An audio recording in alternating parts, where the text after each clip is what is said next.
Welcome, ladies and gentlemen, actually, to the Pro Wrestling Report Primetime. Damian Nelson here for the PWR Studios. We are live on Thursday, the 20th, I believe, of November, 2020. Is it 11/20/2020? Or is it 19? 19. See, I'm getting ahead of myself. But anyways, thank you so much for joining us here live, free on Fight TV.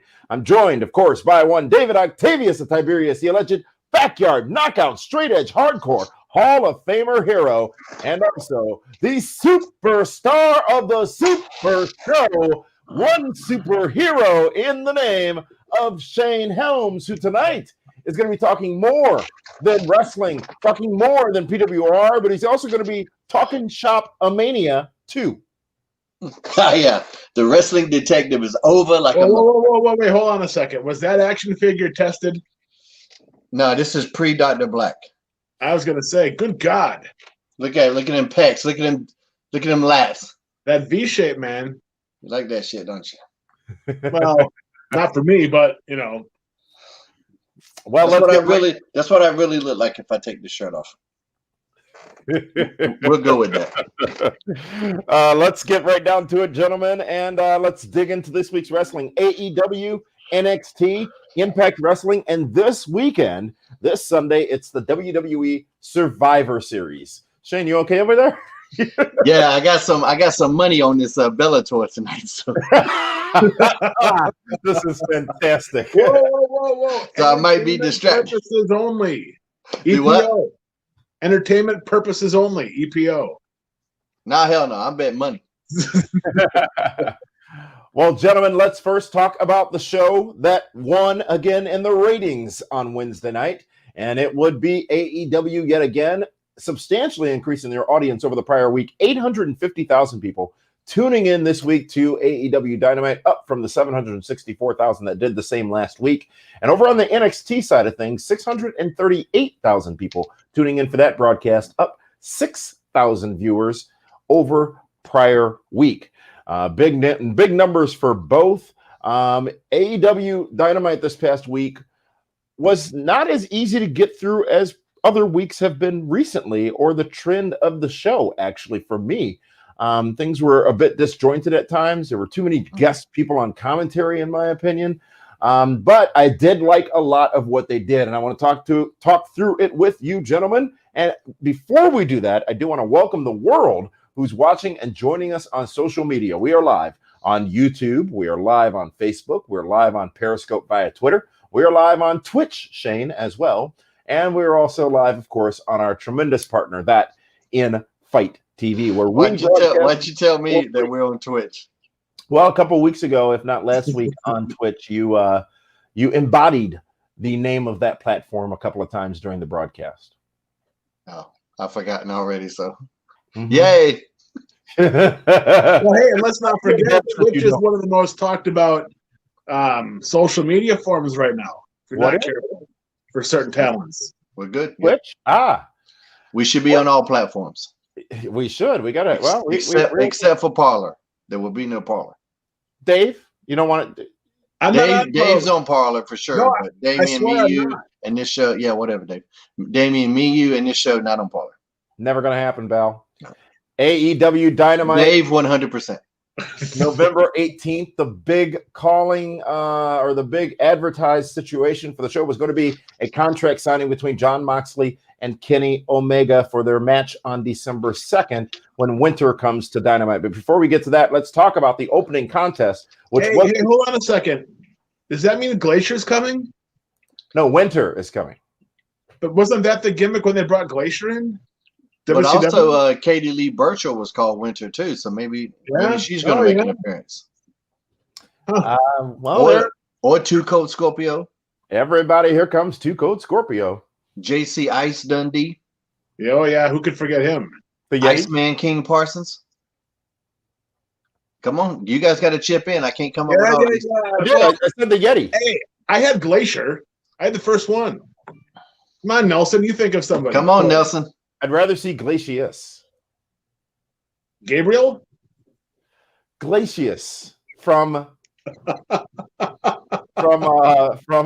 Pure Instinct, the game you guys don't know about. Anyways, let's go on and talk about it. The opening contest featured a debuting team in AEW, and that would be the team of Top Flight, Darius Martin and Dante Martin, only 21 and 19 respectively. They get an opportunity against the Young Bucks in a matchup. As you said, Shane, a lot of matches went very long on a lot of wrestling this week, including this one, but it would be the Bucks getting the win over Top Flight. But I thought they had a tremendous debut, Shane. Yeah, I mean, they looked spectacular out there. It was standard fare for the Bucks. It's what you expect from a Bucks match. Incredible athleticism, incredible creativity. I think the casual fan that might like a little bit more realistic approach, this isn't going to be up their alley. But if you like Kung Fu, this is for you. So I enjoyed it. Top Flight has a tremendous upside. Incredible athleticism all the way around. Could have been a little shorter, but I'm glad that the finish was clean cut. Champs going over strong. And the Top Flight team, the new team of Top Flight, looked strong as well. Dave Hero, what did you think of that debut match? Two of Ken Anderson's brightest young pupils. I thought they did. Oh, really? They came from Ken's school up north? Yes, they're from the Ken Anderson Wrestling Academy. Oh, yeah, Ken's the one that taught him all those dives. Yeah, exactly. And Molly Holly, your old tag team partner. Indeed.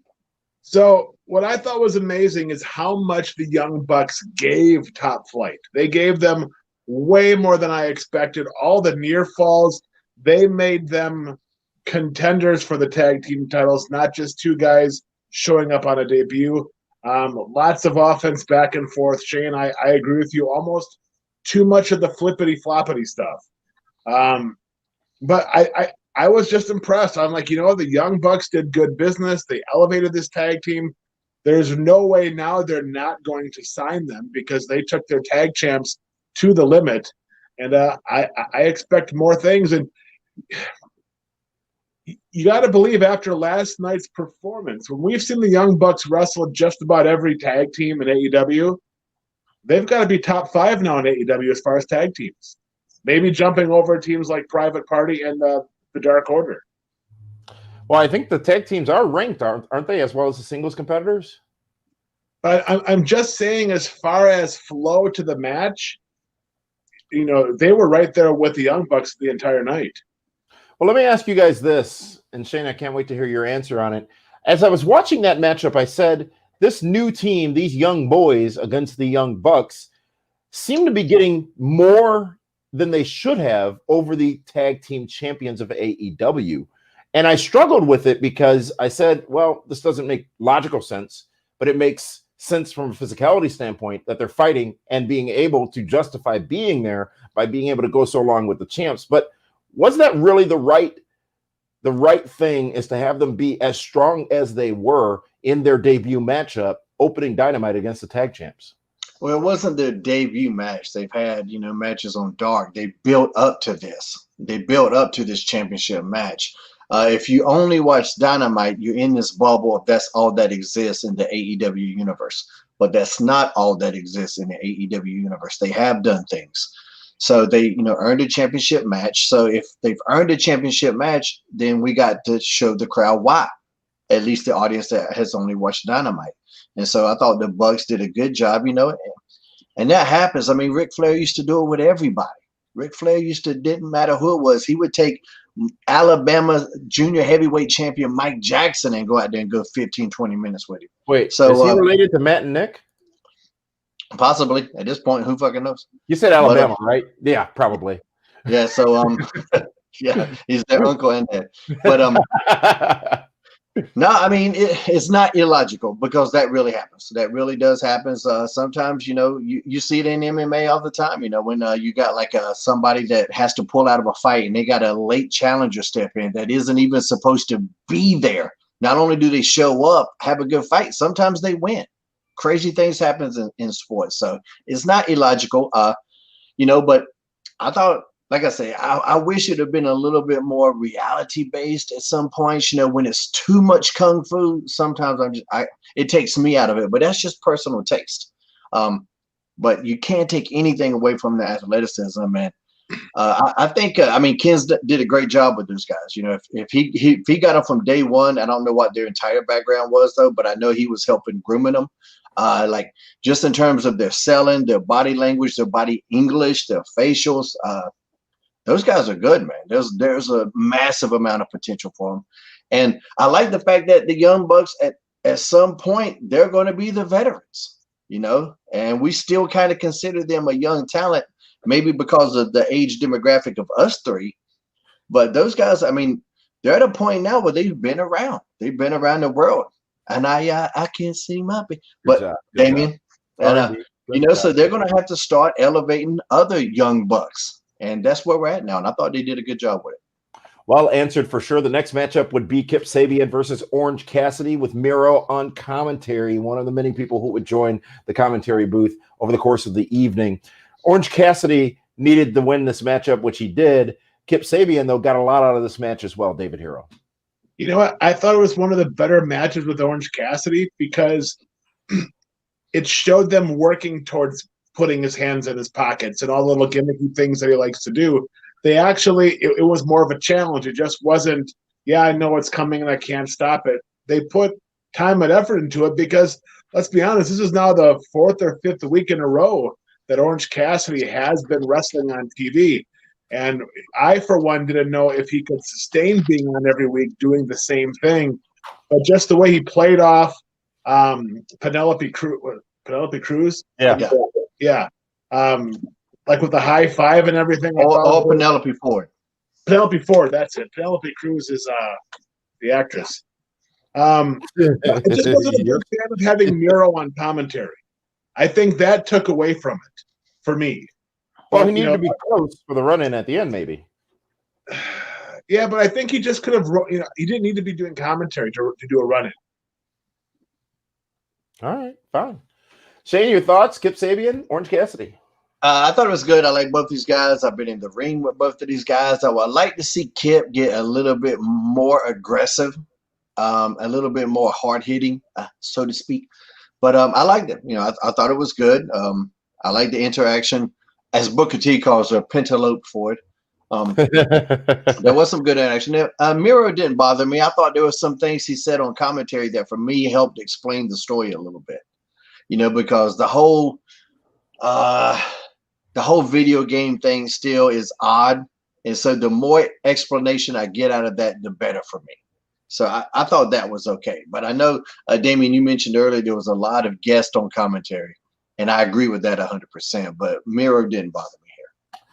The next segment was one that left me staggering a little bit because it didn't come off good at all, actually. It was the contract signing where Kenny Omega, let's back up a little bit, because earlier in the night we did hear from the AEW champion, Jon Moxley, who revealed that he is with child. Well, Renee Young is with child, and another power couple in wrestling is soon to expect a baby. So congratulations, of course, to them. Now, we would get to the contract signing, Kenny Omega versus Jon Moxley, December 2nd on Dynamite. And Kenny Omega with the exaggerated entrance, which could have been connected a little better. Didn't flow very, very good. He comes out. Moxley doesn't. Omega signs the contract. Moxley's attacked in the back. We see the footage, the aftermath. That was also, that could have been better. This just left me thinking, well, what was I supposed to have gotten from that? Did Omega attack Moxley? The questions weren't asked. The insinuations weren't made. Who did and why? It just left me void, David Hero. Well, the other thing it does is, once again, it shows where Jon Moxley isn't there. I mean, earlier, in the year, there was COVID issues where he couldn't be on TV. They had to push matches one of his matches back, and now this. You got to believe that maybe Lance Archer Hoyt is involved in it somehow, because they still haven't found anything for him, and there should always be a rematch there. But yeah, it was weird. It's like, why not have him there? Why now? It's getting to the point with AEW that there's almost too many stories with too many people, and it's hard to keep track as to what end is up. Shane, your thoughts on the contract signing or lack thereof? It actually didn't bother me at all because when Moxley did the long promo before the contract signing, I immediately went to, aren't we going to see him in this contract signing? Why is they having this promo beforehand? So that's where my mind went. So then when he didn't come out and they showed him beat up in the back, I never got the feeling that he wasn't there at that point. I mean, they played it off like he was there. He was just beat up in the hallway. So I didn't get that out of there, Dave. So I'm not sure.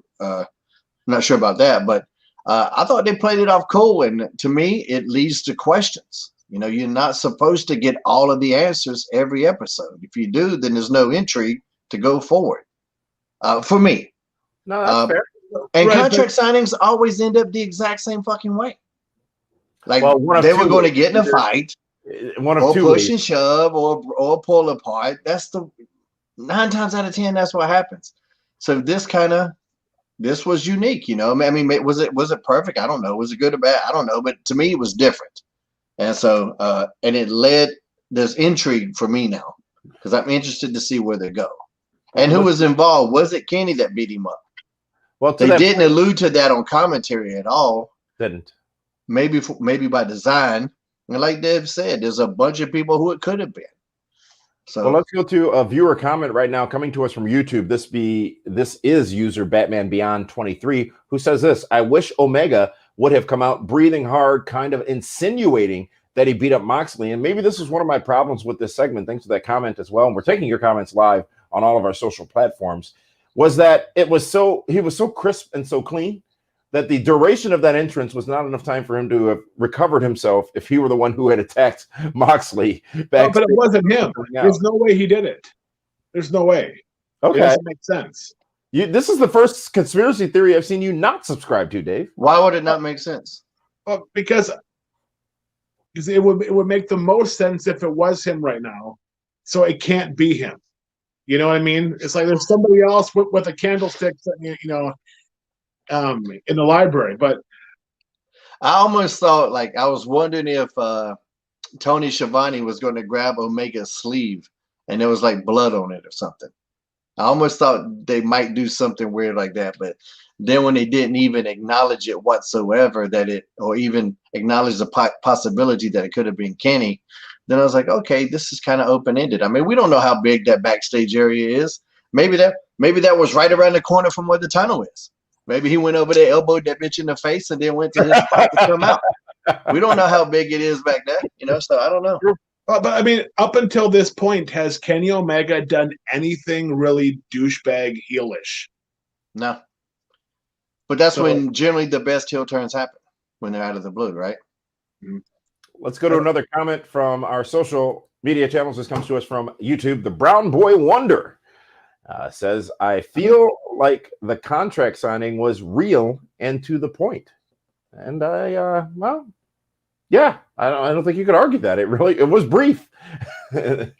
So, I mean, too, and he was kind of arrogant about it. It's like, he didn't have any sympathy for Moxley. He's like, yeah, you're not getting out of it this time, John. I mean, so there was, to me, an underlying implication that he was involved in it from what he said, his verbiage, not from commentary. But what he said, to me, leaned me to think that he knew a little bit about what was going on. You know what I think it was? I think Renee got pissed that he let the cat out of the bag and she beat his ass. That could very well be. Yes, and let's even talk about that. Maybe that's one of the reasons why he didn't come up for the contract signing. How do you follow up with that? You know what I mean? It's like he does that promo, talks about being, a soon-to-be dad, and then goes out for a contract signing. It just seems the placement of everything was kind of weird. Was it kabuki-ish? It was, for me, yes, it was very great kabuki-ish. I speaking of which, I'm still trying to understand why you guys use that term, but I was in Philadelphia last evening, and I came across, I'll send you guys a picture, I forgot to send it, a restaurant called Kabuki Sushi. Well, that makes perfect sense. Was it green? Was all the sushi green? I definitely didn't go in. What? Okay. Next up, folks, it was Pac in his in-ring debut or return after an 8-month absence against the Blade. And the story of this match, obviously, was the reuniting of the Death Triangle with Kenny Kingston on commentary this time. The Death Triangle is back together. Pac, Bat, and the Death Triangle of Rey Fenix and Penta. Who's Kenny Kingston? Sorry? Eddie Kingston. Yeah, Eddie that's Kingston. what I said. Oh, I thought you said Kenny. Oh, no, of course. Why would I say Kenny? No, I don't know. That's why I'm asking you. Why'd you say Kenny? Well, it's because it's not. But anyways, though, Dave, Pac, Death Triangle, back, Butcher and the Blade, Bunny, a lot going on in this matchup. I think it's awesome that there's another set of trios in AEW. I mean, they have lots of them right now. But you know what? If you look at this, was now the third match on the show, and Pac just looks like a badass when he's out there. And it looked a little clunky in the beginning. That DDT when he jumped from the outside back to the inside looked like somebody was going to get hurt. So it was a little bit of a slow start. But the Blade and Pac, they just beat each other up. It was physical. I thought it was solid. It almost went too long again. But interesting to see how the Lucha Brothers have sided with their old friend and let Eddie Kingston now with Butcher and the Blade go and do their thing. So now, again, another set of trios, which is something that we will see later on in the night as well, too. Well, it also makes a ton of sense, though, right? Because Pac was gone for 8 months. So now he's back, and now the band, if you will, back together. Whether there are too many trios, groups, or not, Shane, what did you think of this situation on Dynamite? This was not that it was a miss at all, but of everything on the show, this one didn't quite check the boxes for me. I didn't know who to cheer for. Who am I supposed to like in this match? You know, I mentioned last week after we saw that Pac vignette, how's that going to translate to his in-ring work? Right. I said it wouldn't, and I was right. Yeah. It didn't. I don't know who to cheer for. There's nobody in here that's the babyface. So it was just kind of an odd first opponent, in my opinion, for Pac's return. Doesn't Pac check the babyface box? Not really? After that promo and just, I mean, how he wrestles, he doesn't wrestle like somebody that I'm supposed to cheer for. You know, he's called the bastard. I mean, well, that's not his fault. I mean, he looks incredible, though. I appreciate the work he's put into how he looks and all of that, especially in this COVID era when there's obviously a lot of people that aren't putting in that work. I can appreciate that. He looks fucking amazing. And I mean, you know, the door is wide open for the potential that he has, and we all know that. But this just kind of was just there. And yeah, there seems to be a lot of groups forming in AEW, and I'm not opposed to that either. We don't know where that's going to go. Maybe there's some kind of big war games type thing in the future where it's this faction against that faction against this faction against that faction. But there's a lot of factions forming in there. But I mean, the match itself was fine. Everybody was talented, but like I said, there was no emotional investment for me in this match. I didn't know who to pull for. This is what AEW does. They have babyface versus babyface more often than not. Now you do a heel versus heel. But heel versus heel is the worst, though. Babyface versus babyface. Okay, at least I got two people I could possibly cheer for. When it's heel versus heel, that's the worst case scenario in the business. Is heel versus heel. Yeah, you're right. There's no one to cheer for. You know, and then there's a couple of times when Pac went outside and he got distracted by the bunny and then got distracted and made himself look a little dumb. I didn't like that. You know, you got to be careful about that. You know, but still good. I mean, he still looked amazing coming back. 8 months off. You don't know what his ring time is. You know, stuff like that. A couple times during the commentary. So they but ring rust is bullshit. That's just not real. For us fans, it matters. It means something. It's a relatable term. Sorry. But I'm telling you, it's bullshit. It's not real. It's not a real thing. So let's move on to the main event, folks. And it was several endorsed talents, the future of the business coming together in the ring at once. Cody Rhodes, Darby Allin teaming up to take on Brian Cage and Ricky Starks. No, you skipped over the fucking match of the week. Serena Deebs and Thunder Rosa was the match you know what? of the fucking week on all shows. Too fast. It was a long match, and I don't say that in a bad way. Mm-hmm. It was a long match, but it delivered physicality, passion, and drive from both competitors. A little bit of shenanigans with Dr. Britt Baker at the end, but a very, very good showing for both, Shane. Yeah, that was my type of match. Everything was intent. There wasn't a bunch of over choreographed shit. It looked like two people going at it. just beating the shit out of each other. The Brit thing came in, so they added that little layer of we thought it was over, but it wasn't. Kept going. Thunder Rosa looked good even in defeat. Solid win for Serena, because by the time we got to the finish, we done forgot about the Britt Baker thing. Yep. So it still kind of came off as a solid win for Serena. I thought both looked incredible. And then you had a little bit of an aftermath with Britt and Thunder Rosa going at it, so it elevated that storyline. It was the best match of the week across all three companies that we talk about on this show. And so I can't say enough good things about that match. David? It was fantastic. I mean, Serena Deeb. Imagine if AEW doesn't have Serena Deeb and Thunder Rosa right now. How different their women's matches would be, because these two girls have been top notch every single time, even no matter who their opponent has been. And then, but let's not forget, 1 year ago, Serena Deeb was one of the coaches with the girls in NXT.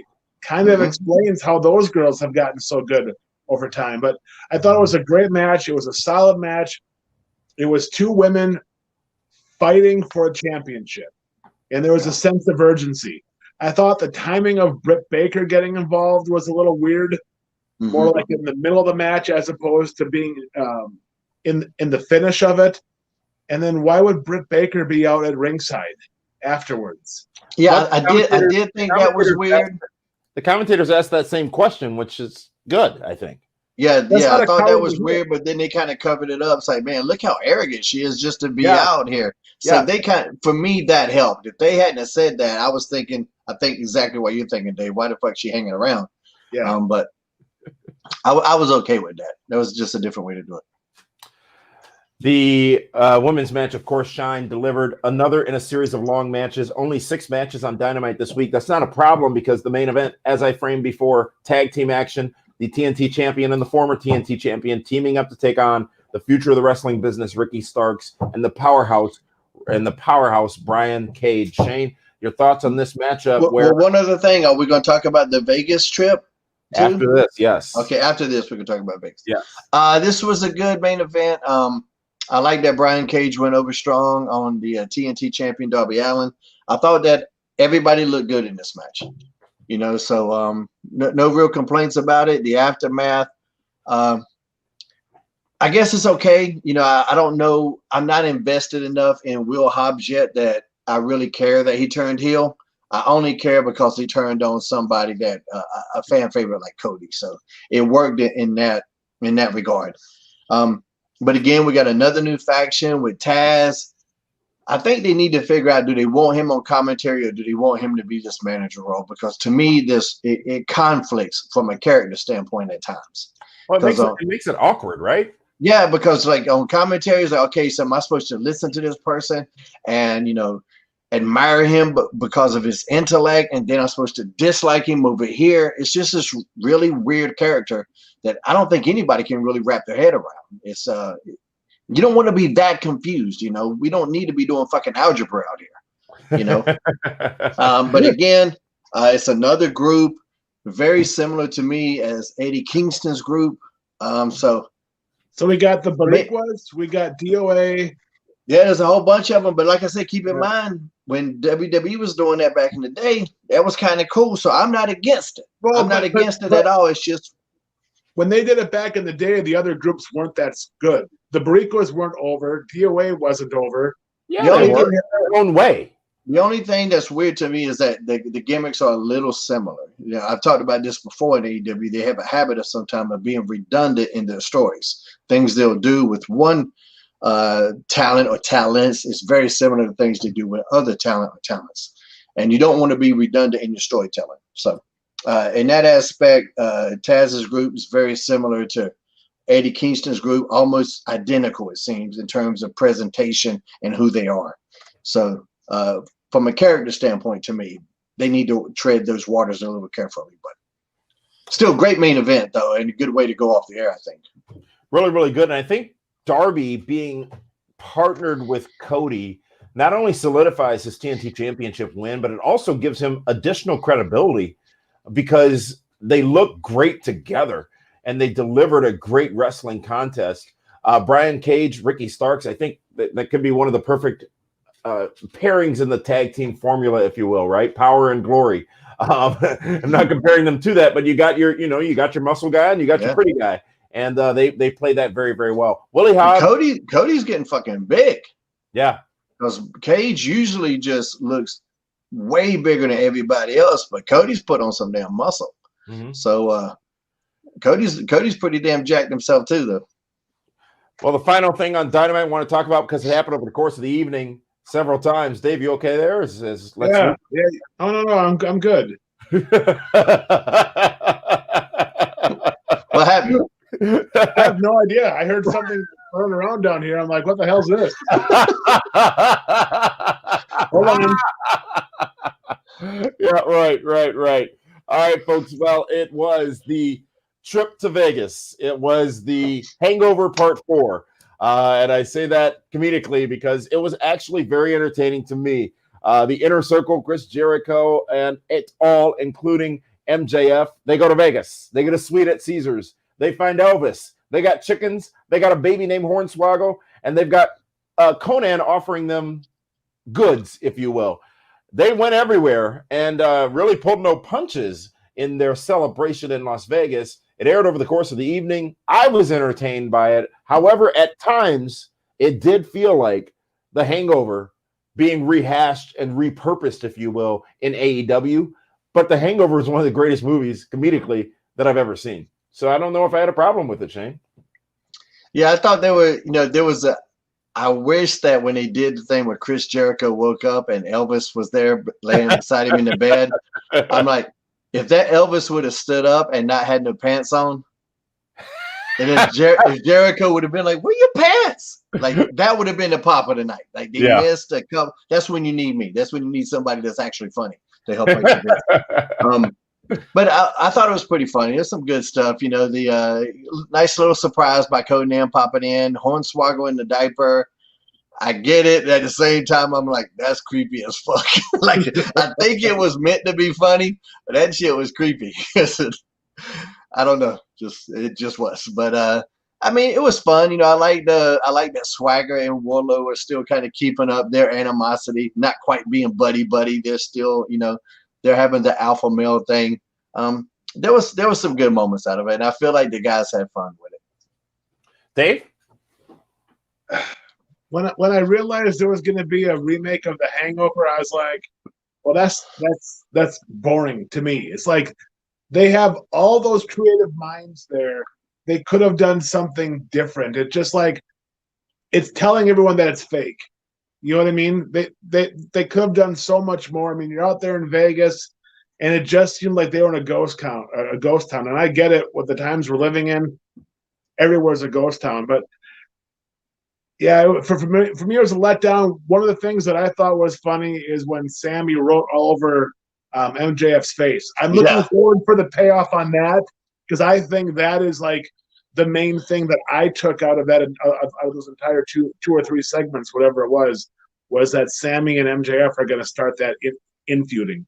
Well, what I love from a personal note was Sammy being in that fountain, because a personal story from Shane Helms. And Shane Helms did say this.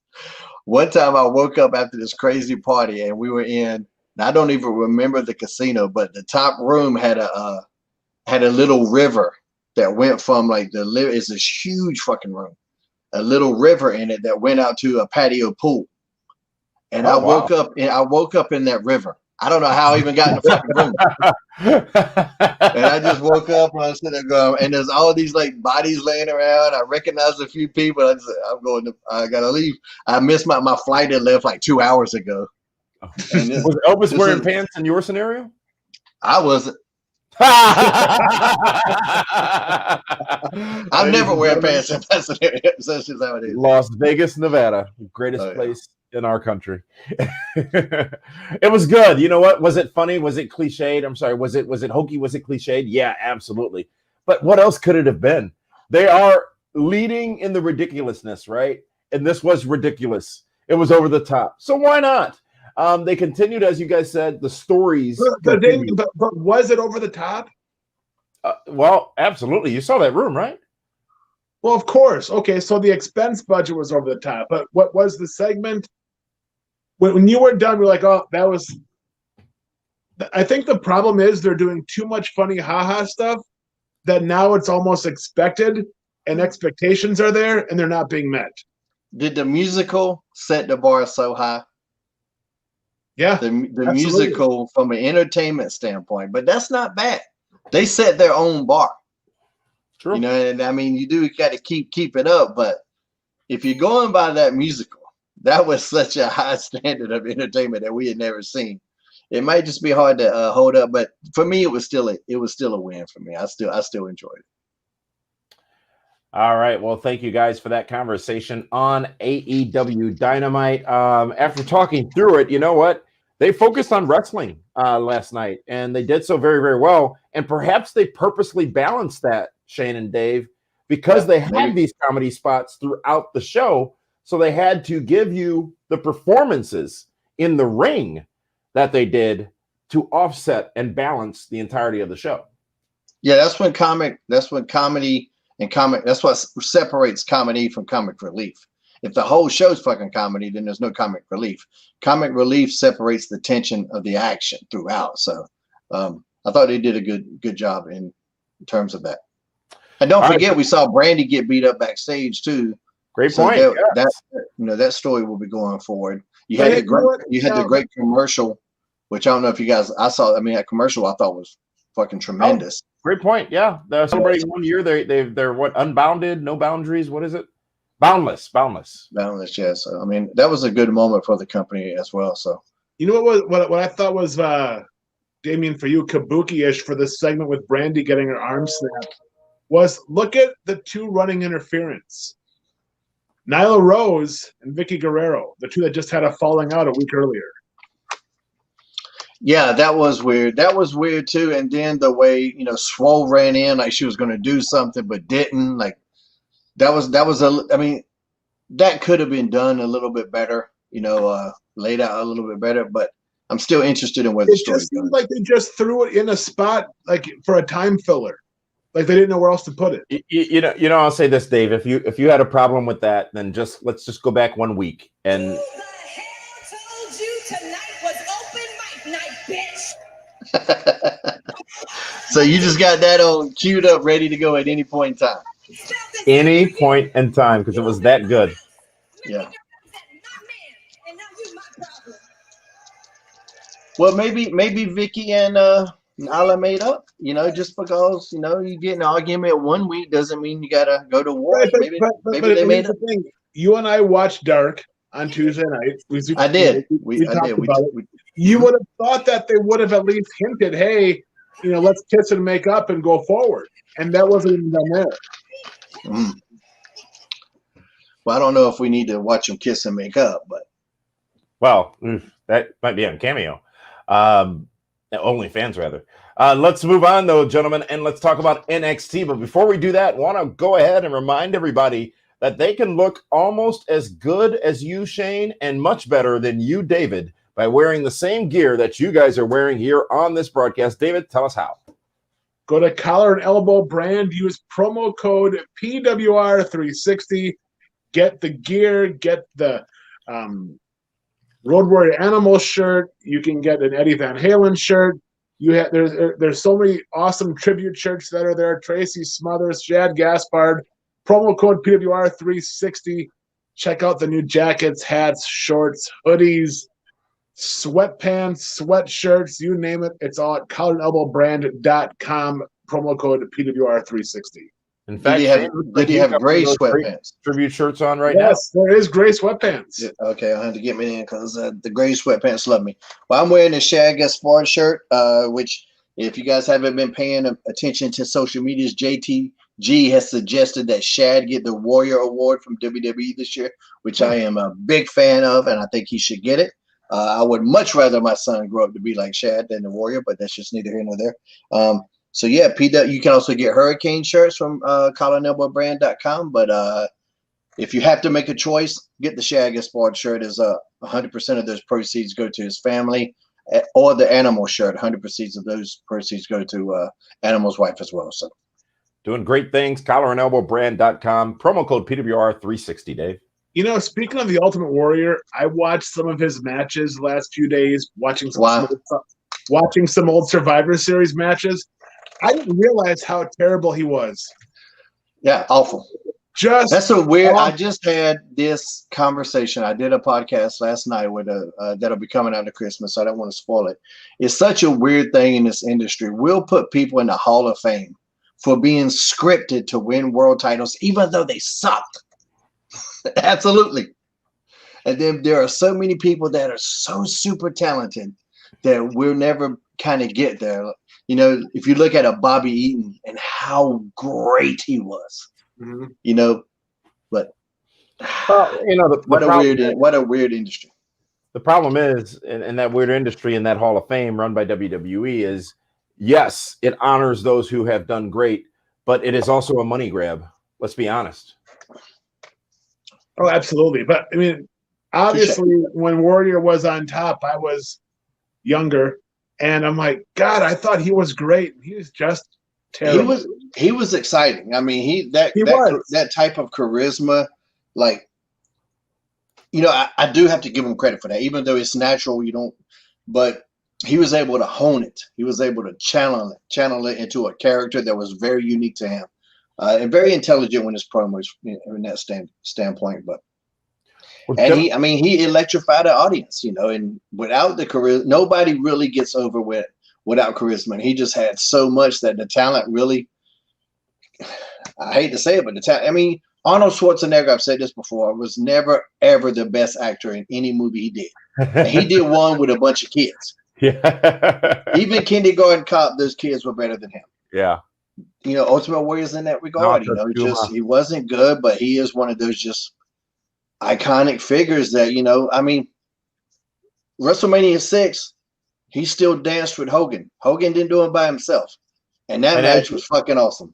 Yeah, I do got to give him. I wonder how much did Hogan help that match? You know what I mean? Hogan and Patterson, I'm pretty sure, put it all together themselves. Yeah, guys, we do have to move on. It's time to talk Impact Wrestling. 42 minutes into the broadcast here. Thank you for joining us live. Excuse us, Damien. Sorry. I'm honoring the wishes of the talent tonight. Thank you for joining us here live on Fight TV. We are free on Fight, F-I-T-E, Fight. Also, YouTube, Twitter, Facebook, and also Twitch. And Shane, as we talk about Fight, there it is. He remembered. As we talk about Fight, last Friday night on Fight, it was the second installment of Talkin' Shoppa Mania. And I know both you watched it. I haven't had a chance yet. In fact, Shane, you did more than watch it. You were part of it. Gentlemen, it was another wild ride. Dave, you go ahead. I can't really critique myself because I thought I did fucking great. Why don't you tell everybody how great I did? Let's just say, on a show where we saw more ass and more dick jokes and even other gimmicky things. And clarify, man ass. Not good ass, man ass. Yeah. It was terrible. Shane Helms was by far, hands down, the most entertaining aspect of the show. Just the reactions. The only thing that may have come close was when they killed off Chavo Guerrero with a lightsaber. But other than that, I mean, just the wrestling detective, the wrestling dick, Shane Helms, was definitely on par. And I understand there's even a T-shirt out with that right now. Right? This is my favorite T-shirt of all. I'm talking about. I'm including my whole Hurricane Run, my wrestling detective shirt, which is a play on Ace Ventura: Pet Detective. And Karen had the idea to put our actual cat Woody in the shirt. So she sent me a picture of Woody, our cat, and we sent it to Pro Wrestling Tees, ProWrestlingTees.com/Shane Helms, and that's my cat in the shirt. But that was so much fun. When I got there, they were basically, here, you guys want an inside story on how the wrestling detective came about? Absolutely. If we got time, Damien. So Gallows wanted me on the show. And everybody wants Hurricane. Nobody wants to book fucking Gregory Helms. That's just how it is. You know, I understand. And Gallows wanted me on the show, so he would call me. And I asked him, like, who else was going to be there. And initially, they were in talk with Dr. D, David Schultz. And so immediately I go, oh, man. I said, you got to let Ace reporter Gregory Helms do I got to be working on a case with Dr. D. David Schultz. And then he finds out I'm a reporter. And if you guys don't understand that inside joke, then the hell with both of you. But the end of that bit was going to be David Schultz choking the shit out of me. That's what I wanted to end up with. And I'm but John. Then, yeah, exactly. So it's going to play off of that bit. But then for whatever reason, I didn't ask him really why Schultz couldn't do it. But then Gallows and them had that idea about the wrestling detective, about me solving a murder. And here's the best part. It was going to be Marty Jannetty that throws me through the barbershop window. Marty was finally going to get his comeuppance after all of these years later from when he went through the barbershop window. This is going to be his retribution. Have you motherfucker missed the show. Which is the most Marty Jannetty thing ever. Yeah. That he misses his own retribution story. Yeah. Did you see that meme that's floating around out there that has the barbershop window scene with, it said, I think the window was 2019. Marty was me, and Shawn Michaels was 2020. Yeah. That's good stuff. Yeah, so we played off of that, and like then when Marty wasn't going to be there or he couldn't make it, whatever the fuck happened, it's like, dude, they wanted me to throw somebody through the window. I'm like, nah, we need to. I still got to go through the fucking window, but it's going to be a fake Marty, and which was still funny, but that's the most Marty Jannetty thing ever. He Marty'd himself. A fake Marty Jannetty. And keep in mind, on a show with Mordecai, Gangrel, a softcore match with Rhino, Tommy Dreamer, and Just Incredible. Of course, you had the Good Brothers. You had Stang was there. You had the Powers of Pain. The Powers of Pain. Virgil.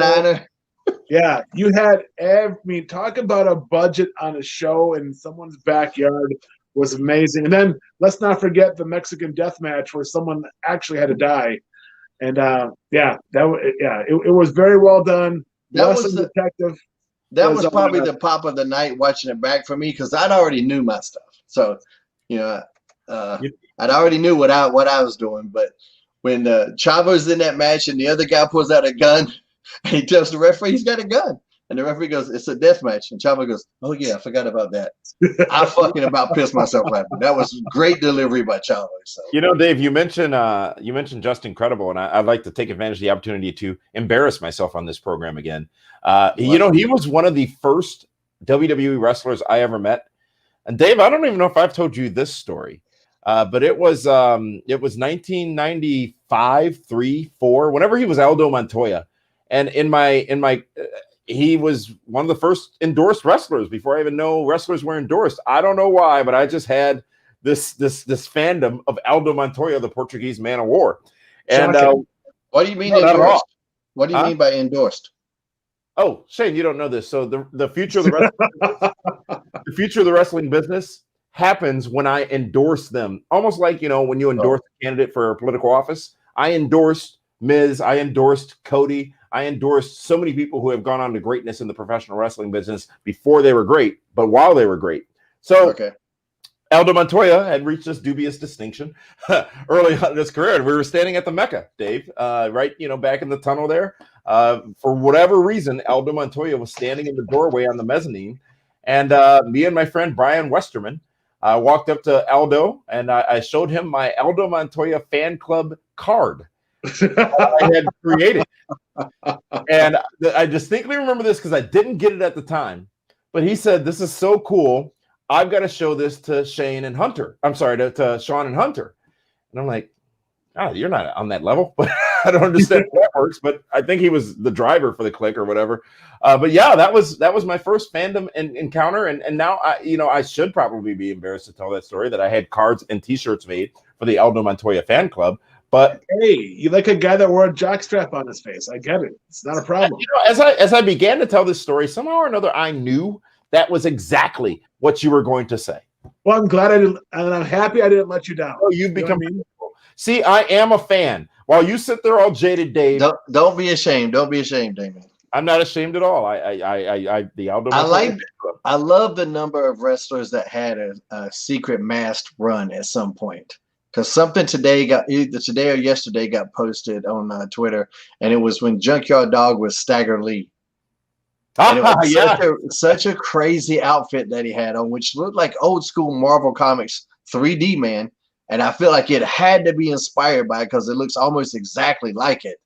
And I was just I don't no way to figure out what the backstory was on that costume.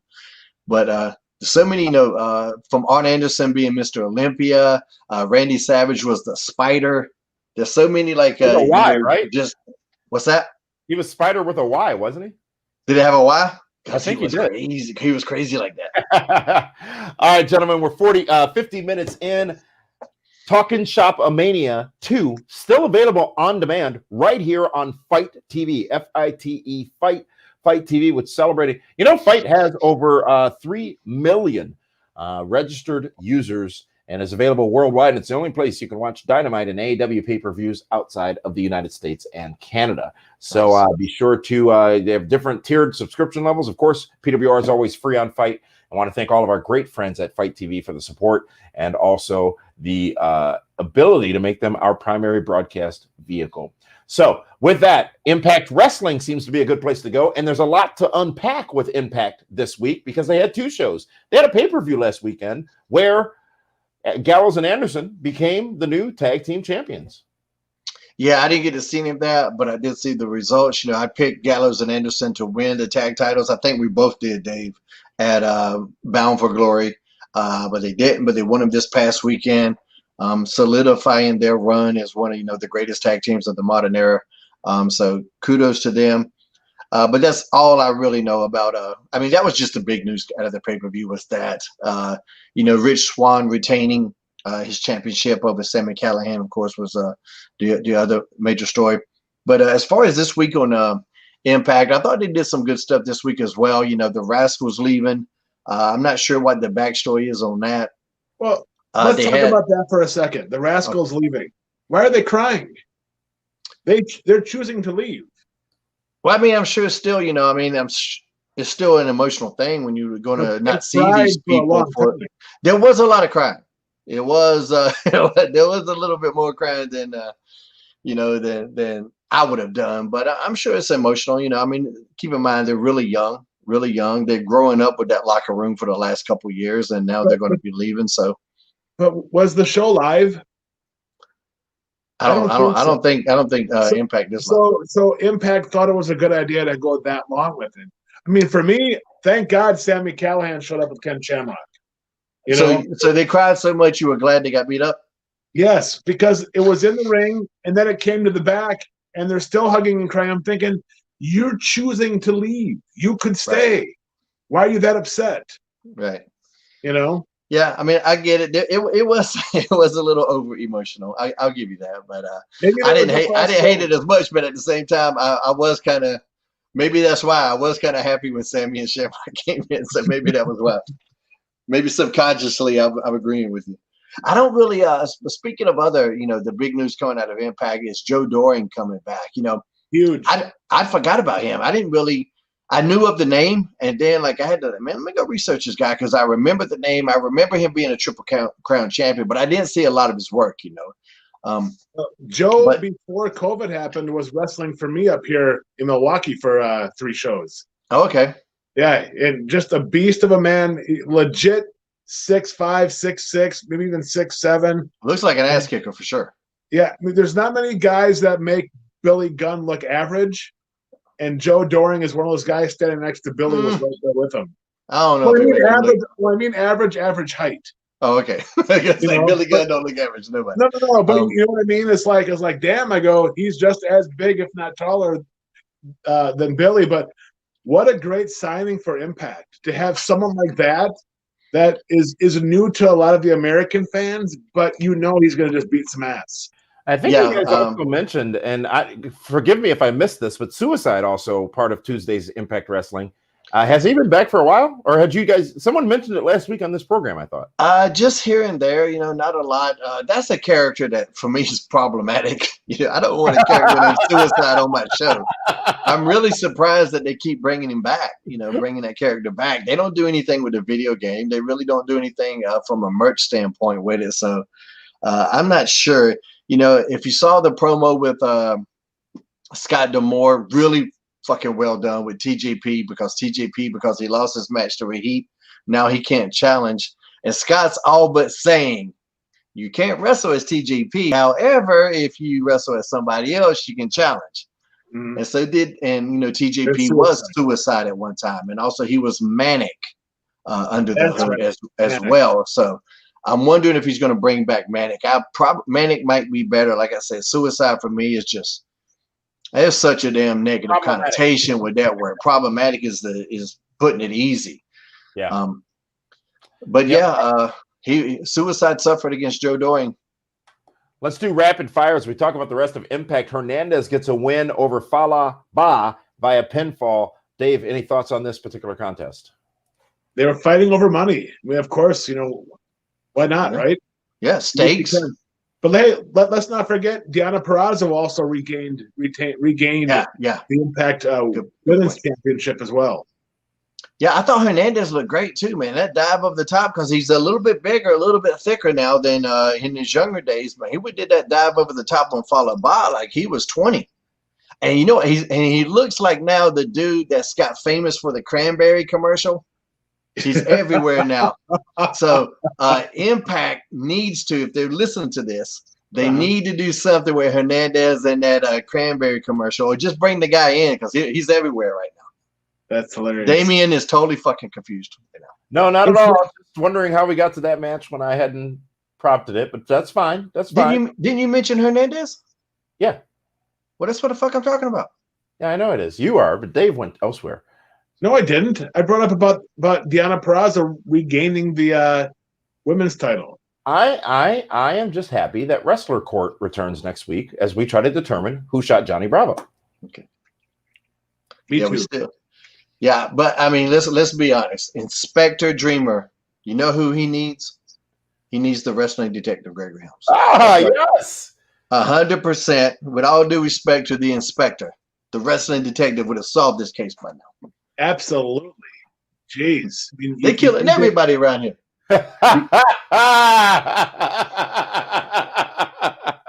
Hide your mother, hide your sisters, hide your yes, folks. The good one, Shane.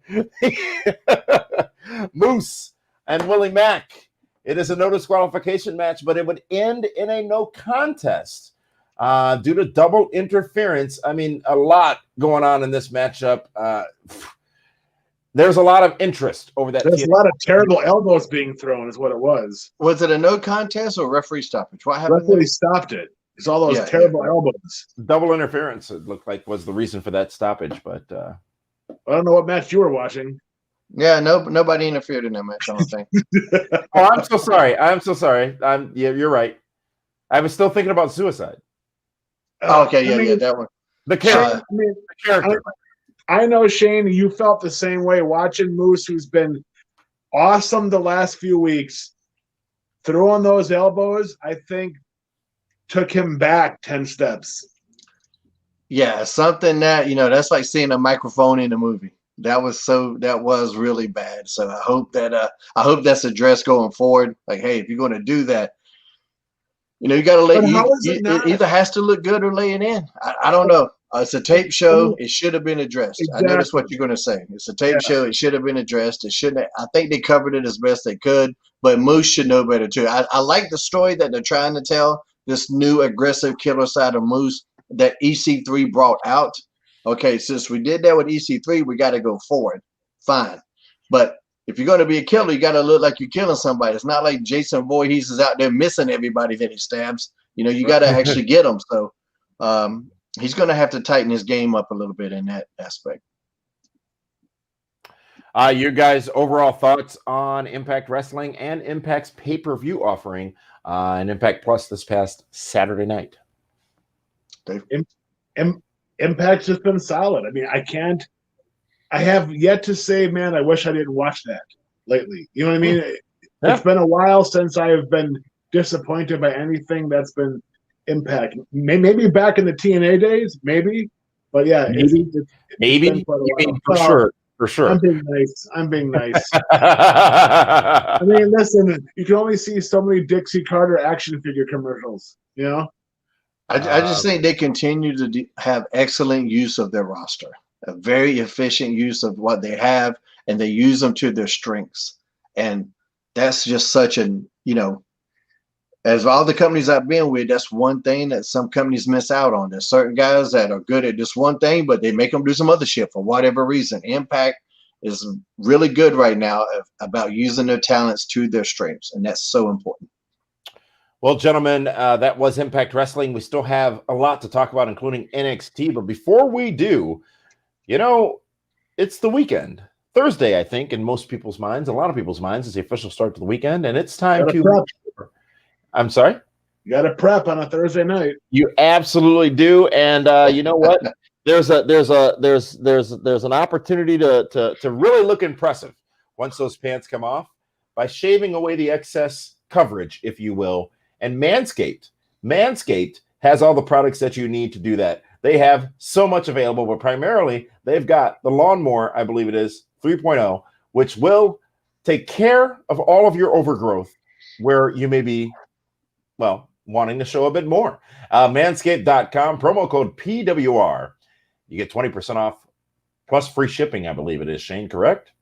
Without a doubt, and guys, you don't want to use the same clippers on your face as you use on your balls. You need special tools for your junk. That's what it is. We got rid of Bush a long time ago. It don't need to come back. I ain't saying you got to shave them bald, but you just need to put a guard on it. You got to just groom that shit a little bit. Take care of your shit. Women will appreciate it. Or if you got a man, he'll appreciate it too. You don't want to be picking no hairs at your lips. That's all I'm saying. Take care of your shit.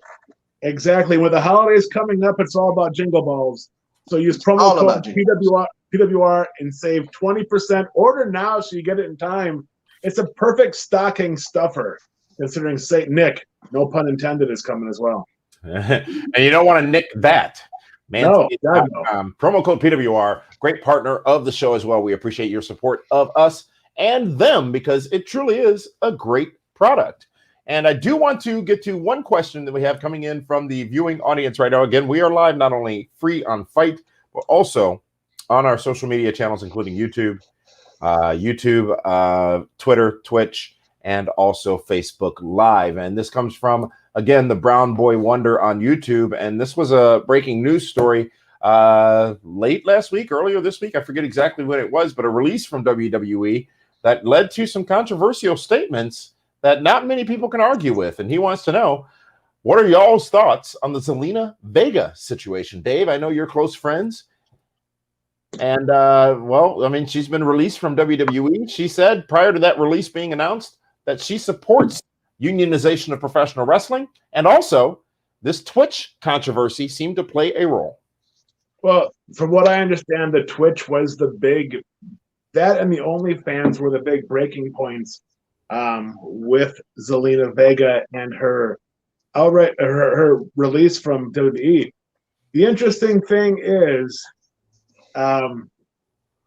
she was fired before she put the tweet out there about being in favor of unionization. But I guess it's weird because, I've always felt if you're offended by one, be offended by all. If you're shutting down, if you're firing talents over Twitch and OnlyFans, well, then you have to look at the entire roster because as of even yesterday, there are still current talents under contract using Twitch and OnlyFans and Patreon going forward. So I think this is just the beginning. I think it is, as they say, the tip of the iceberg. And I know that she did talk with, is it Gabrielle Cadieres from 90210, whatever it was? The president of SAG had a meeting with them, and there's other meetings coming up in the next couple of weeks. But honestly, I believe she'll be back in WWE in the next couple of months. I just think that they had to send a message, and unfortunately, she was the one that was made to be the message. Well, her significant other, Aleister Black, remains in the company. Shane, that's got to be a tricky situation. Now, a lot of wrestling couples and families are split across multiple companies, or one having been released when the other is still there. This is unique. It definitely is. On one hand, Zelina Thea, she stood her ground. On the other hand, you got a company that you work for, that you're employed by, asking you to do something, and you said no. So there's two sides to every story, and none of us really know all the ins and outs about it.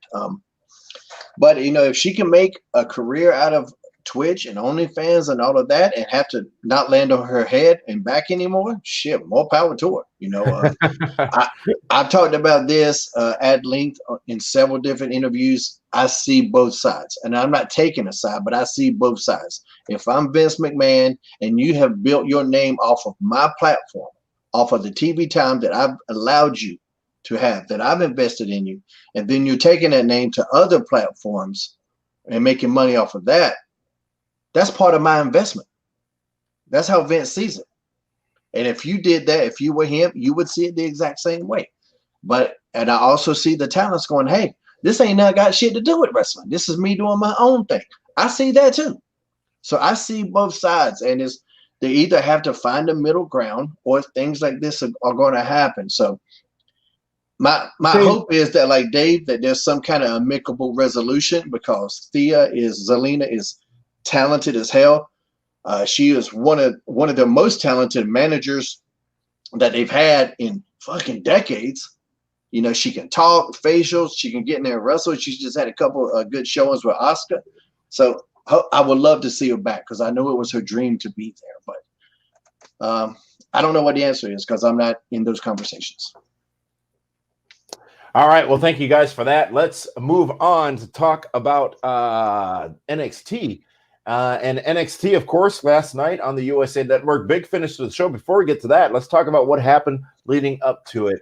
And it was several action-packed matchups, including the North American champion Leon Ruff going up against Johnny Gargano, and he wins and retains the championship by disqualification after Damian Priest gets involved again. David Hero. I think Leon Ruff is this generation's Gilbert, where he's just going to win out of the blue with help from his buddies or with Damian Priest, so on and so forth. You know what? At first, I wasn't sure how I was going to like it, but it's probably the best way to get heat on Johnny Gargano and keep it interesting than just put the belt on him. And it gives Damian Priest, I think, a little bit more of an elevation of his character as well. And it's not terrible. It's actually better than I thought it was going to be. Shane, how about you? I think I would give him a little bit more Mikey Whipwreck than Gilbert, because I don't think Gilbert ever was taken seriously and never really had a competitive match. He won at Survivor Series 98. Damian, don't make me kill you. Leon is really talented. I think as far as facials and body storytelling, I mean, he's doing really good with this opportunity presented to this incredibly young talent. As far as experience, his experience is limited.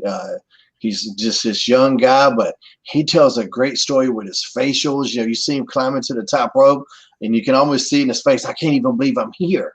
And that's very endearing. Like, that's a guy I'm pulling for. I'm pulling for that guy. The disqualification things kind of here and there, I think we're way past the point of disqualifications, shit like that. If you get disqualified in a championship match, to me, you should lose the title. But they're playing off the old rules. Okay, fine. I'm trying to give a little bit of edge to Priest, but NXT has a hard time making their baby faces cool. That's so fucking evident. They are only able to make heels cool because the guys in charge were cool heels. They weren't ever cool baby faces. And that translates to their storytelling. That's great when you get backstage, like little Leon slapped Damian Priest, like there has to be a point like, okay, there should have been something like, I like your little ass, but don't make me fuck you up. You can't just get bitch slapped by somebody and expect to be a cool heel. That was especially a guy that has to jump to slap you in the face. Yeah. But I really enjoyed that match. This part of Gargano, I enjoy him because he doesn't get to bully people a lot. He's normally the small guy. So getting to see Johnny being a bigger guy in a situational match like this, I like that. And it's good. They're making something out of nothing. They took something special with this Leon kid, and I've liked it. Last week, like I said, when he raised the title and that shit fell to his feet, That was the pop of the week for me. And this week, when Priest put it on his head, and you couldn't even see his face. He just had the big belt on his neck. Like, there's just something endearing about that kid that you want to pull for him. More like, even Spike Dudley in ECW too, and he just used to get fucked up. They used to beat him. How Spike got out of ECW walking is a damn miracle. Yeah. You want to talk about the toughest guys in the business. Yeah. Everybody talking about Ming, Haku, and all that shit. Fucking Spike Dudley is tough as fucking hell. Who was an elementary school teacher, wasn't he? What's that? Spike was an elementary school teacher, wasn't he? Yeah, and those kids were bigger than he was. Yeah. You make an interesting point, Shane. Gosh, I lost it. It sounds like it worked out. The heels and baby faces? No, I don't know where I was going to go with that, but it'll come back to me tomorrow. But anyways, moving along, Cameron Grimes, Dexter Loomis. It's a no contest, and it was a bit of a comedy show. Shane, I know you're a big fan of Cameron. Big fan. I'm a big fan of comedy when it's funny. This was a little bit too goofy for me. Running into the turnbuckle because he's blindfolded. I think they made the best of the situation, but blindfold matches are always fucking stupid. They're just traditional. Because yes, 100% they're stupid. Dave Roberts and Steve Martel. Still dumb as fuck. That shit does not hold up. How we got there was great. Yeah, fine. How we get there is different than the actual end result. Those blindfold matches are dumb as shit. And apparently Dexter could see out of his, or he's got a sixth sense, or whatever the fuck was going on. But that being said, they made the most of it. I like Cameron Grimes referring to himself as the rocket ship. Like, that's a cool little moniker that nobody's doing. I texted him that. I said, keep calling yourself the rocket ship, because I love that.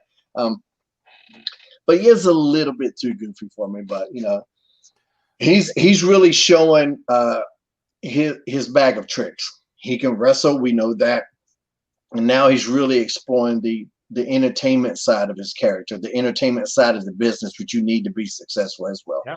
Definitely not a one-trick pony at all. Just Dexter, the whole thing with the eyes, and then you cover up the eyes. There's nothing there. Like, literally, they covered up his whole fucking gimmick. It was about the belt, Leo Ruff. The belt, the championship. You were talking about that. Okay. The good point you made that he forgot what it was. Yeah. So there was a video posted where Triple H apparently made a comment to him on video saying, that's why we don't call it a belt, because it wouldn't fit around his waist. It would have been better had I remembered it then. I get it. Yeah, I agree. Carry on. See, this is what I'm talking about with comedy. You gotta leave it to people that are actually funny. I was bringing you the news as it happened live. Just let Shane and I do it, okay? You can't do news. You're opinionists and analysts. There's a difference. Cameron Grimes, Dexter Loomis, David Hero. There wasn't much to it. I don't understand why Cameron Grimes is still afraid of Dexter Loomis, because there's no zombies at ringside. It was okay. There was no substance to that at all for me. I'll tell you what I would have done, though. After Cameron had beat up that referee, which I love that spot, him beating the fuck out of that referee, I thought that was really well done. Like, with whatever happened with Dexter could have happened if Cameron Grimes would have been in there and the referee sat up like the Undertaker as a throwback to that zombie, and Cameron would have saw that and freaked the fuck out and took off. I thought that would have been a good pop. Agreed. Yeah, or maybe they cut away, and all of a sudden the referee, when he pops up, is a zombie. But now we're almost in Thanksgiving. You really can't go off Halloween that much anymore. Yeah. I mean, that's what I'm saying. I wouldn't have went fullback zombie. Just sit up like he's recovered from the beatdown. But in Cameron's mind, he's still terrified of this referee, and you could have had. But yeah. Well, folks, War Games returns on December 6th, a little later this year. It used to be part of Survivor Series weekend. Shotzi Blackheart did challenge Candice LeRae for that matchup at War Games on December 6th, but it would be Candice LeRae and Indy Hartwell in a matchup against Casey Catanzaro and Caden Carter. And by pinfall, Candice LeRae and Indy Hartwell, get the win in this not so good match. It was a good match just to get the heels over. That's all it was.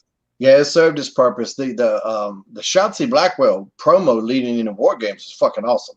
She's incredible, and they found a good use for her in marketing. She's out there killing in her matches, and now like in every promotional material, because she was the lead-in for Halloween Havoc, and now she's kind of helping promote War Games. So they found a really good use for her outside of the ring as well. This tag match was fine. Those two girls lose all the time, so it was very predictable. It happened. They've also given Shotzi what looks to be like a makeover. You know what I mean? She looked deadly. You know, she looked great in the promo last night for War Games. It's like, okay, hey, you're now going to be used in a much different way. We're going to glam you up a little bit more as well. I mean, because she's incredibly marketable. You know, I think she Absolutely. appeals to a lot of different audiences and a lot of different sects of the audience. SECTS. Thank you for that clarification, sir. Next matchup was Kushida versus M. Bison, otherwise known as Arturo Ruiz. Good matchup. Kushida getting the win by pinfall, but this Ruiz is impressive, Shane. Impressive, yes, but he looked like when superstar Billy Graham decided to do Kung Fu, so I hated that look for that reason alone. Yeah. But I do like the name Hua, a throwback to Marco Hua, King of the Streets from we got any UFC MMA fans listening. It was a good match, you know, good to see Kushida get a good win, and I thought this match was a little bit better than I expected. And I like the little extra promo they threw in before for Hua, just to add a little something for viewers that might not know who he is. I thought that added a little spice to him, and I thought this was good. It was a good showing for both of these guys, and I love the finish. David? I thought it was a great way of using Kushida without beating up or beating another one of their upper mid-card guys. Okay. Well, thank you for that. It just keeps him on TV without hurting anybody else. Because if you look at it, he's been beating up everybody, making everybody tap, you know, with decisive victories. So just keep him rolling strong. But now he's not in there with another Velvet Dream or a Tommaso Ciampa, you know, or someone like that. And I like that they had this other guy with this Brazilian jiu-jitsu background, and Kushida doesn't tap him out, pins him with a pro wrestling move. That to me was really cool. I'm really shocked neither of you picked up, especially you, Shane, on the M. Bison reference. No, I got it, but my superstar Billy Graham reference was way better. All right, so you had to go over on me. Yeah, see, I just no-sell your shit because I knew where I was going. I understand. It's like we're doing this show with a wrestler or something. Almost. Next up, folks, it would be women's tag team action, and Candice LeRae would show again as Ember Moon and Toni Storm get a win over Dakota Kai and Raquel Gonzalez. Shane. This was good. There's a lot of action into it. Raquel is just as impressive as she could be. You know, I think so. Wait a minute, who was in this match again? Give me the names again. I might be confusing the two matches. The team of Toni Storm and Ember Moon going up against Dakota Kai and Raquel Gonzalez, participants in the War Games match on December 6th. Okay. Yeah, so Dakota Kai is incredibly athletic, you know, in terms of, I mean, I think she's one of their top talents for the women's division for sure. Raquel always looks impressive. Ember's looking as good as she ever has. And Toni Storm has that little extra spark that I think is going to really set her apart in the future. So I thought this was a really good match. You know, you get that small package finish for the ending. You know, winning with a wrestling move always appeals to my heart. So I enjoyed that match. David? I agree. I thought it was a solid match. It almost reminds me of when it was Bayley, Sasha, Charlotte, and Becky. When those four in NXT went to that next level, I think the four in that match we're talking about right now is that next four, because it's only a matter of time before Rhea Ripley is called up if it's not tomorrow night on SmackDown, because she needs to be called up. But to have those four along with Candice LeRae right there, yeah, it's going to be a special time for the women of NXT. Well, gentlemen, in the final contest on NXT, and before we get to that, I want to ask everybody who's watching right now, especially on social, watching us on YouTube, be sure to subscribe to our channel And go ahead and turn on your notifications so you get updates when we broadcast live or when we post videos. Also on Facebook. Like our page on Facebook. We don't overwhelm you with posts and information. We just give you what you want to see. And also, of course, on Periscope via Twitter. Follow us on Twitter at PWR360. So with that, let's get to the main event. And it was Timothy Thatcher, the brutal Timothy Thatcher, making August Gray submit. But that wasn't the main event. It wasn't. You're right. There was a women's championship matchup, and That's okay. I don't think that Timothy Thatcher match was even close to the main event. I'm sorry. You know what? I watched it in pieces, so I didn't have the order. I apologize. I am the host. I should do better. You're right. But anyways, Thatcher, Gray. It looks like now we're on our way to Thatcher and Tommaso Ciampa, which I love, David. Yeah, let's talk about the girls' match. So Dave didn't like it. Shane? It served its purpose. Why do you hate Timothy Thatcher, Dave? I don't hate him. Dave, why do you hate Timothy Thatcher? No, I don't hate him. It's just, it's so bland and vanilla. You know what I mean? It's like, here's the thing. Here's the thing. There's no charisma. There's no promos. There's nothing that is like, yeah, I need to watch this. Here's the thing. If you're going to have a character that's that bland, and not that bland, but vanilla, let's say vanilla. And vanilla's fine. Fucking it's one of the most popular flavors of ice cream of all time. But you need somebody to play off of. So if the other guy is not interesting, in this case, to me it wasn't, I'm just I get a little detached. Ciampa will be able to bring a little something to it. So Ciampa against Thatcher, I'm fine with. But Thatcher against Gray, or whatever the fuck his name was, I had no investment with that guy. That guy, to me, even more vanilla than Thatcher, because there's nothing for me no hook. If you got no hook, you're not going to catch. You can't catch a fish without hooks. That reminds me of Les Thornton. Reminds me of Les Thatcher. Yeah, well, him too. But I'm just saying, there's nothing. I mean, it's a Dan Severn. He's a much better pro wrestler than Dan Severn. But if you don't have somebody to play off of, like I say, it's just. But at least with Dan Severn, you're like, oh, okay, former UFC Triple Crown champ. All right, well, maybe there's going to be something. Yeah, if you watched MMA, but back then MMA was new. So many people, especially when he went to WWF, had no fucking idea who he was. And that's why he really didn't get over there. But doing if he didn't have anybody to play off of, he was in the same scenario. Well, it is now time. Are you sure? I am certain that the NXT Women's Championship was on the line as Io Shirai defended against Rhea Ripley, who you spoke about just a moment ago. This match was absolutely tremendous. It was fantastic. It was excellent and a solid main event in a week where a lot of wrestling was the focus, if you will. Io Shirai getting the win by pinfall over Ripley. She retains the championship. And I mean, gosh, both of these performers, both of these athletes gave it their all in the main event of NXT last night. Shane, you laugh. What did I miss?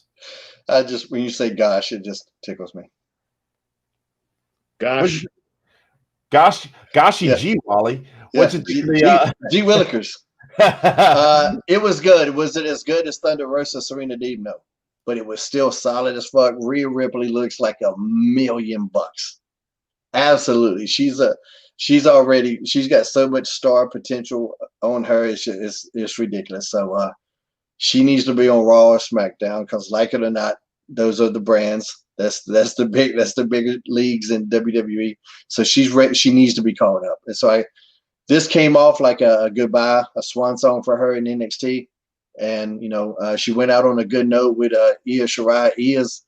This continues a really epic run for Io Shirai, following in the footsteps of Asuka, which, hell, those are some big shoes to fill, but she seems to be doing pretty well. I enjoyed the match, but I did watch Thunder Rosa, Serena first. If I hadn't, I probably would have liked it a little bit more. Still good, solid match from both women. Deep analysis. David Hero, what do you think of NXT's main event? it's not often when you have such talented, athletic wrestling talents that you start to see things, new ways of doing it, and that was the case last night, at least for me, with Rhea Ripley. Just she checks every box. I mean, she looks the part, she walks the part, she talks the part. You see her, you're like, yeah, there's no question she is somebody. And I don't think WWE has had a female character like that in a while. And I'm going to take Ronda Rousey out of the equation, but she's just a big, attractive, strong woman that when you see her, you're like, oh, I'm not going to mess with this one. Yeah, So, Charlotte would be the closest, but right. It kind of took Charlotte a while to get there. Rhea, to me, just, man, she's been on a rocket ship since day one, wouldn't you say? Right. And with Rhea, she has the haircut, she has the ear piercings, she just has a different look about her. Oh. Whereas you see Charlotte, you're like, oh, okay, it's just physically they're just two different statures of women. Because of the haircut? Well, yeah. If you look at the makeup, the haircut, the big hole earrings and everything else, I mean, the way they dress, their gear, completely different. They got two different fashion sense, but as far as but I think physically they're both comparable. Because Charlotte was much bigger and more powerful than all the other girls too, outside of Nia Jax, who apparently just hurts every fucking body. What I like from Rhea, I thought Rhea sold for Io Shirai. She did more so than she sold in the last couple. The last couple of weeks, she just been out there beating the shit out of him. But she really has some, when we talk about how Brock was so good with his selling, how he would make smaller people believable. She made Io Shirai more believable with her selling last night. I thought she really excelled in that area. The only thing that stood out for me, and it's because it's probably the second time I saw it in 24 hours, was another moonsault where it hits the girls in the legs, and that's the finish. Yeah, I saw it on Dark with the Russian girl. She did the moonsault, landed on the legs, and then with Io Shirai that way. Also, like, what are the odds of that? But yeah, I thought it was a great match, and it was a great send off because there's no way Rhea Ripley shows up on NXT next week. There's no way. You think as quickly as SmackDown tomorrow night we may see her? I hope so. Or Survivor Series. But we've already seen her on Raw and pay-per-views and SmackDown before. But they need her right now. If you look at the girls on SmackDown. Yeah, because they just wanted to bring up Chelsea Green. Yep. On SmackDown, and she broke her wrist again. Poor Chelsea. Talk about the worst luck. Yeah, and Zach as well. She has to go home to him. Yeah. No, Zach's taking great care of her, but yeah, terrible luck for her. So there's a void there in SmackDown. So I think Rhea would be great. Well, that was NXT this past week. We talked about which show the fans gravitated more towards, whatever. But I do want to hear your opinion, gentlemen. Which show was better on Wednesday night? Was it AEW Dynamite or was it NXT on the USA Network, Dave? For me, it's a coin flip. I thought both shows were strong. AEW makes it hard to change the channel. Pick one. I don't want to hear this coin flip bullshit. Pick one. Talking Shopomania. Oh, that's my man. That's my man's right there. Shane, if you had to, well, you're going to have to pick which of the two. Of those two, excluding Talking Shopomania, because the Wrestling Detective was the best shit of the week by fucking far. I say that humbly, of course. Dynamite, I thought Dynamite, like I said, the Serena Deeb Thunder Rosa match, to me was the match of the week. I think Top Flight being elevated was good business. Brian Cage at the end with the win over TNT champion Darby Allin was a good elevation for him. And I thought every segment has progression. There was nothing that I felt I didn't care about anybody. There was something that happened in every segment. they make the most. They're very efficient with their TV show, you know. And Impact was second. You know, NXT, unfortunately for me, this week came in 3 out of 3, but it's still good. Still a good show. When I say that, it was a good fucking show. We're lucky. Fans don't understand how good we got it. Like there's a lot of good wrestling on, but you know, this week I give Dynamite the nod. Well, we will leave it at that, folks. In fact, over the course of this weekend, we're going to try to find time to bring you a special look at the Survivor Series, which is this Sunday on pay-per-view from the WWE on the WWE Network. And I want to really thank all of our viewers for engaging so actively in the comments here on the broadcast. And remember, you can join us each and every Thursday night live right here on Fight TV, FITE Fight, for free on Fight, the Pro Wrestling Report on Thursday night, 7 o'clock p.m. Eastern Standard Time, featuring the superstar of the Super Show, Shane Helms. Dave, what's that smirk for? You've been smirking all show ever since that animal. It's just force of habit. Yeah, he's a smiley guy. Yeah, Guy Smiley down there. Yes. What was Guy Smiley from? That was one of the kids shows, wasn't it? Oh, Sesame Street. Guy Smiley was Sesame. He was the Ace News reporter. Duh. He was still on my shit. I think it might be the other way around. If he was still in my shit before I did it, it's still my shit. Wrestling detective. All right, well, gentlemen, thank you very much for joining. Any parting comments for our viewing audience across the world? Nope. No, I'm good. Thank you so much, guys, for joining us. Thank you for watching along, and we will see you again probably Friday or Saturday night with a Be the Booker and a preview of the Survivor Series, because we got to talk about Drew McIntyre being the WWE Universal Champion again. And now he goes up against Roman Reigns in a marquee match on Sunday at the Survivor Series. That was a really big piece of news that we didn't mention whatsoever. No, I just mentioned it. That was a tease. I know, but I'm saying for the Be the Booker show. Okay, good. Good book. Thank you, Shane. That's the first compliment you've given me this hour. And the last. For that one and the star, Shane, this is Damian Nelson saying thank you so much for joining in. And we will see you again when we come to you with our preview of the Survivor Series. Meathead's going to join us for that, actually, with a draft update to tell the world how I'm winning. See you guys next time, ladies and gentlemen.